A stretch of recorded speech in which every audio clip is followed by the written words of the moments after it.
Assalamualaikum. Selamat pagi anak-anak. Pagi, Pak. Baik, apa kabarnya hari ini? Alhamdulillah, luar biasa.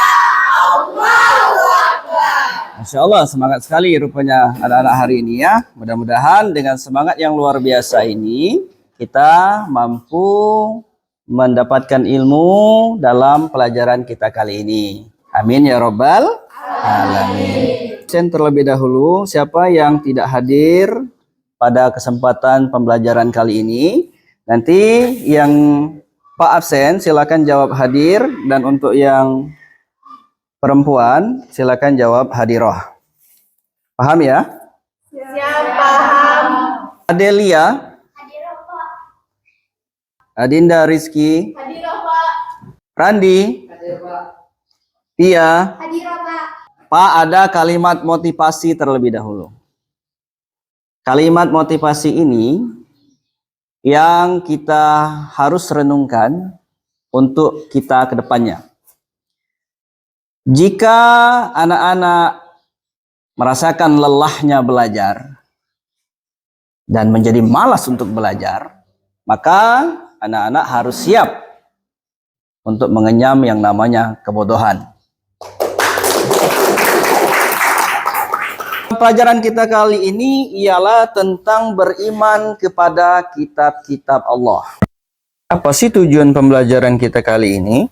Pak akan jelaskan terlebih dahulu.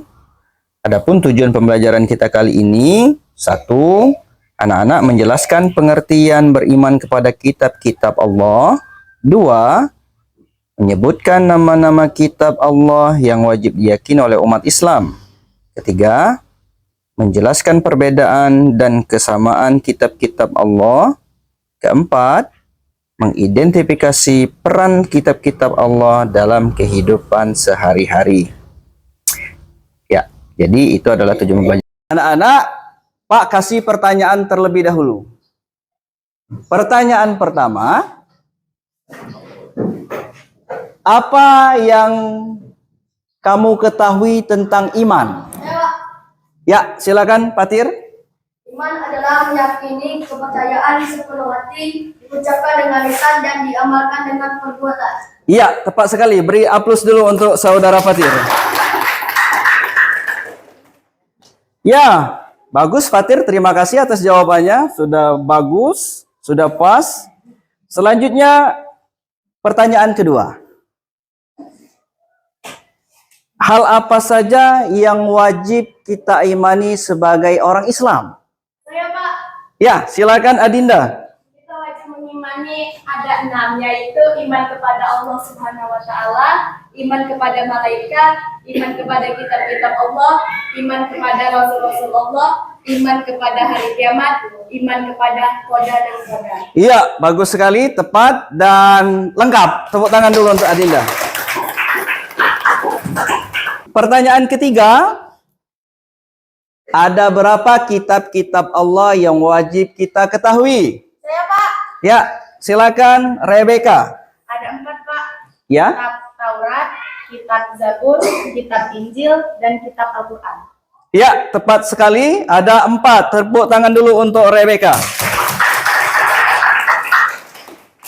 Bagus. 3 pertanyaan dijawab dengan tepat, lengkap, dan sempurna. Ya, beri tepuk tangan dulu untuk kita semua. Ya, betul. Jadi sebelum kita memulai pembelajaran tentang iman kepada kitab-kitab Allah, kita harus mengetahui dulu apa itu iman. Kemudian kita juga mengetahui ada berapa kitab-kitab Allah yang telah diturunkan, yang kesemuanya tadi sudah dijawab oleh teman kita. Ada 4 kitab yang wajib kita imani sebagai seorang muslim. Yang pertama kitab Taurat, yang kedua kitab Zabur, yang ketiga kitab Injil, yang keempat kitab Al-Quran. Baik anak-anak, setelah kita mengetahui tentang tujuan belajar kita, maka kegiatan kita kali ini ialah membuat suatu project. Project kita kali ini yaitu project presentasi. Metode yang kita gunakan belajar ini sering disebut dengan metode project based learning.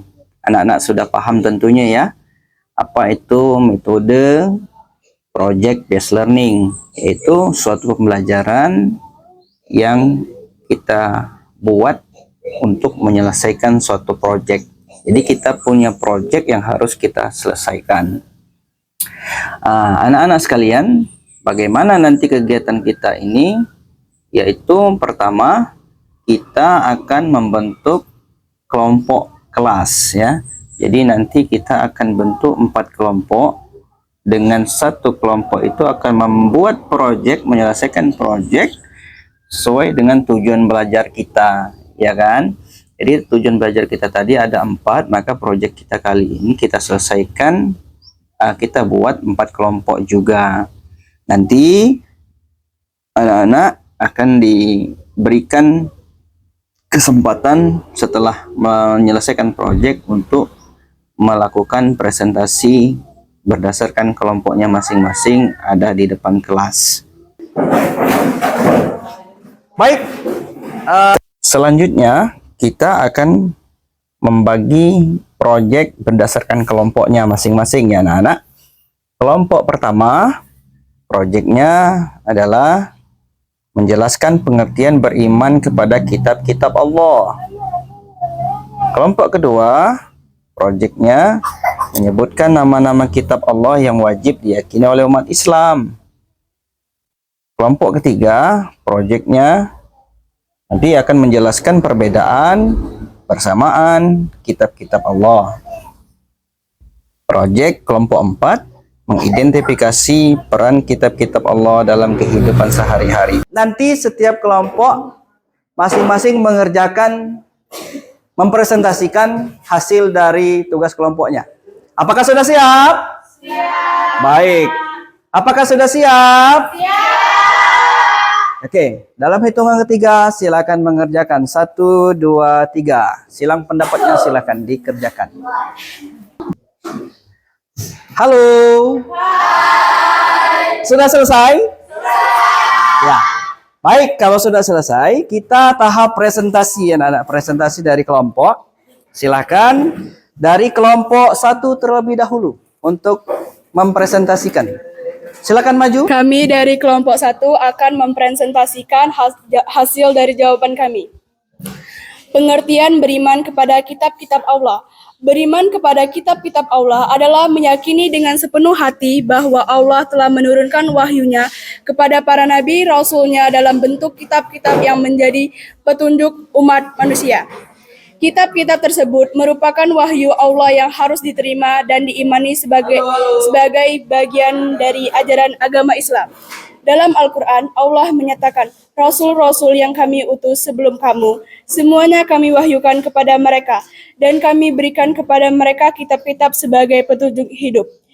Beriman kepada kitab-kitab Allah berarti kita menerima bahwa setiap kitab memiliki petunjuk sesuai dengan zaman dan umat yang dihadapinya. Namun, kitab terakhir, yaitu Al-Quran, merupakan kitab yang sempurna dan berlaku hingga akhir zaman.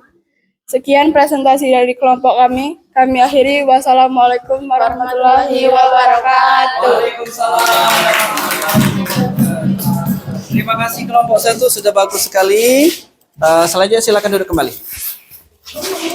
Selanjutnya dari kelompok 2. Silakan. Assalamualaikum warahmatullahi wabarakatuh. Ngomonglah. Kami dari kelompok 2 ingin presentasikan hasil kerja kami. Nama-nama kitab Allah yang wajib diyakini. 1. Al-Quran, kitab terakhir, pembawa wahyu Nabi Muhammad SAW. Tujuan, petunjuk hidup umat manusia yang mencakup segala aspek kehidupan, baik ibadah, sosial, politik, dan lain-lain.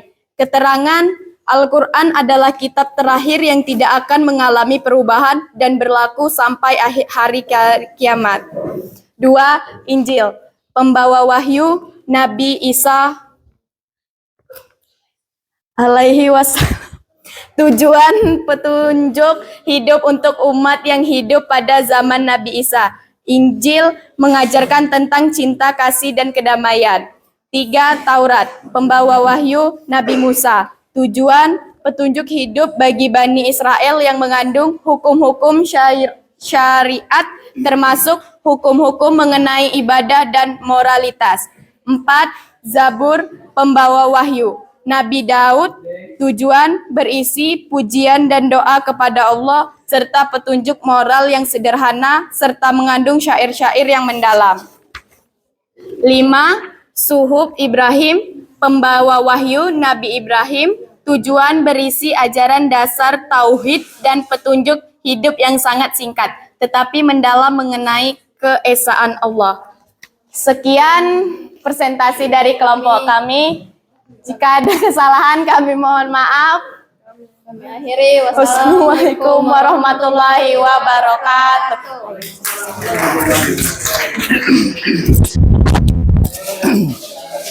Ya, bagus sekali dari kelompok 2.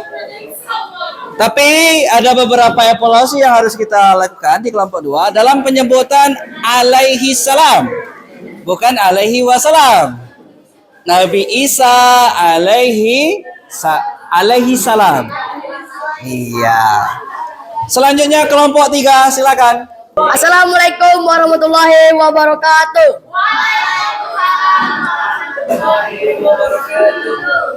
Perbedaan dan persamaan kitab-kitab Allah. Perbedaannya adalah setiap kitab diturunkan sesuai dengan kebutuhan umat pada zamannya, dengan bahasa dan cara menyampaikan yang berbeda. Al-Quran diturunkan sebagai kitab terakhir yang mencakup seluruh aspek kehidupan. Dan persamaannya adalah semua kitab-kitab Allah mengajarkan tauhid, kesaan Allah, dan moralitas yang baik. Semua kitab merupakan wahyu dari Allah yang diturunkan untuk penunjuk hidup umat manusia. Sekian presentasi dari kami akhiri. Wassalamualaikum warahmatullahi wabarakatuh. Tepuk tangan dulu untuk kelompok 3. Selanjutnya kita ke kelompok 4, kelompok yang terakhir. Silakan. Kita ada orang yang berbicara, kita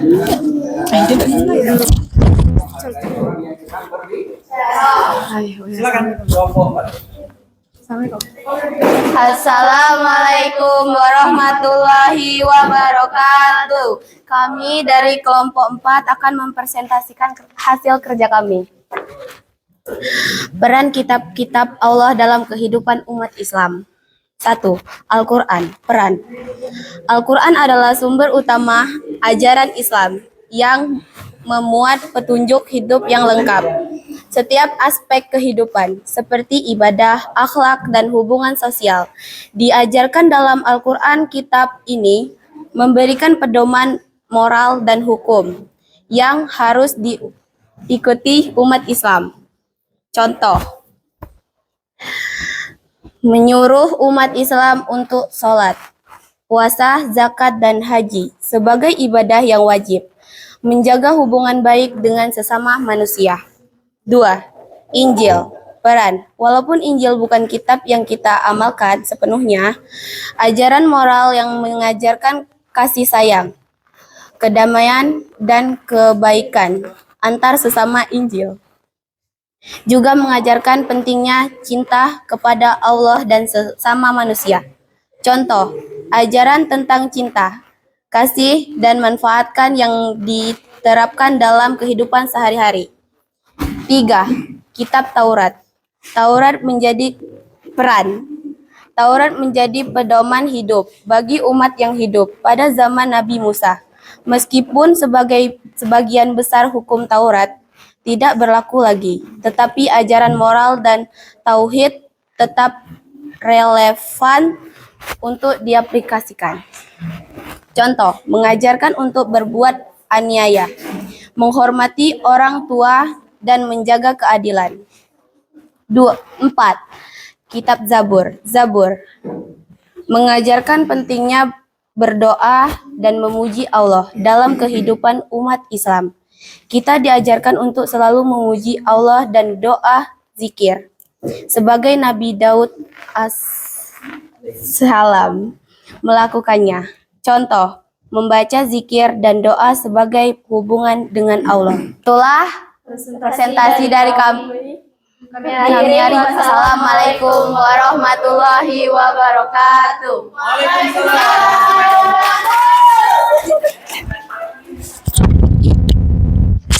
Ya, terima kasih kepada setiap kelompok, semua kelompok yang telah melaksanakan presentasi.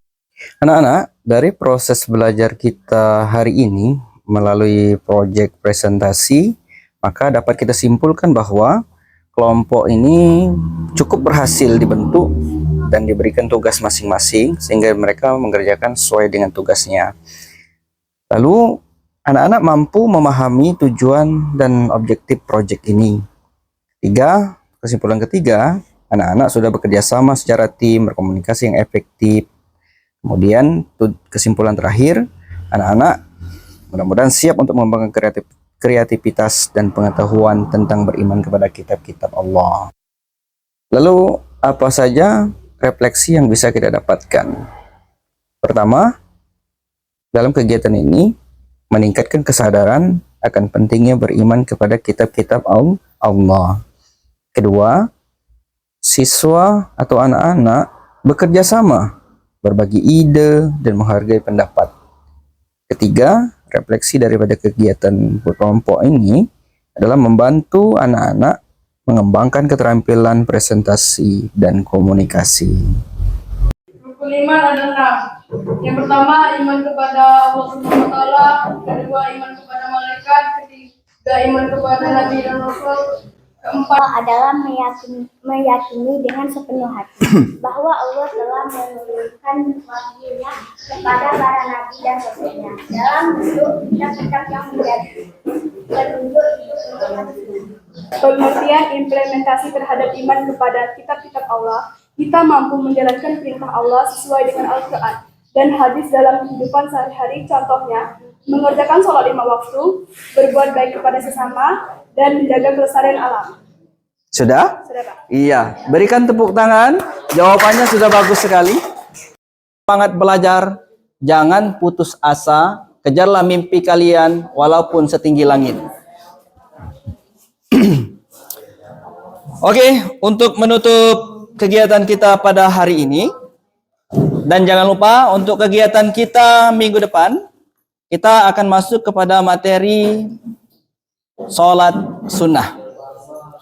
Selanjutnya, untuk menutup kegiatan kita pada hari ini, kita ucapkan sama-sama melapaskan lapas hamdalah, alhamdulillah.